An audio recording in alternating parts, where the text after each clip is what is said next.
Odanimada iyo faqriga labaduba marka hore waa imtixaan Alle keeno. Qofka qaniga ahna waxaa la eegayaa bal waxa uu ku sameeyo xoolaha Alle siiyay, kan faqiirka ahna waxaa la eegayaa inuu ku samro iyo in kale.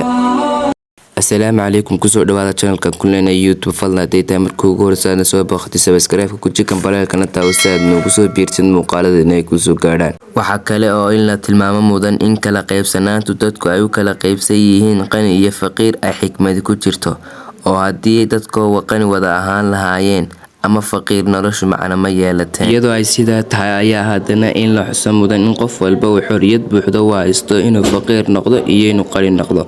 Maxaa yeelay dariiqa faqriguna waa wada cad, sababihiisana wata.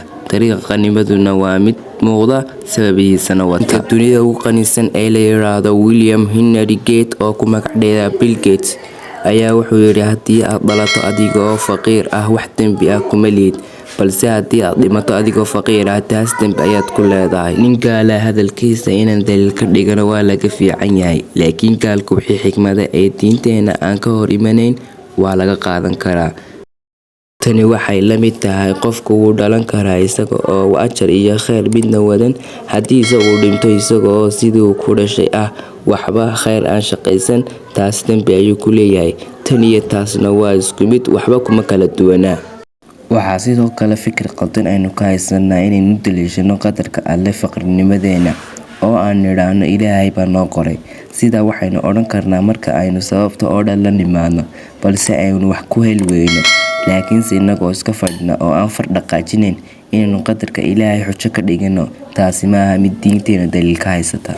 Inta badan waxaa dhacda in haddii qofku sababta la yimaado Allana tala saarto aanu Rabbi hoojinayn, ajarkiisana aanu dayacayn, siduu Ilaahay quraankiisa uu noogu sheegay.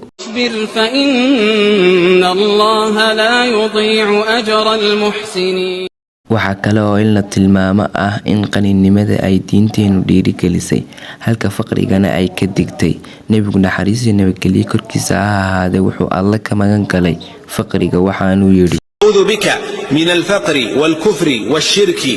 waxaa taalidkeeda ah qaninimada oo marka meesha la dhigo ee xoolaha loo maamulo sidii Alle doonayay, waxaa ka dhasha khayr fara badan oo bulshada saameyn wanaagsan ku yeesha.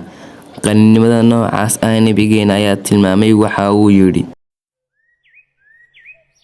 قال صلى الله عليه وسلم لا حسد إلا في اثنتين: رجل آتاه الله القرآن فهو يتلوه آناء الليل وآناء النهار، ورجل آتاه الله مالا فهو ينفقه آناء الليل وآناء النهار.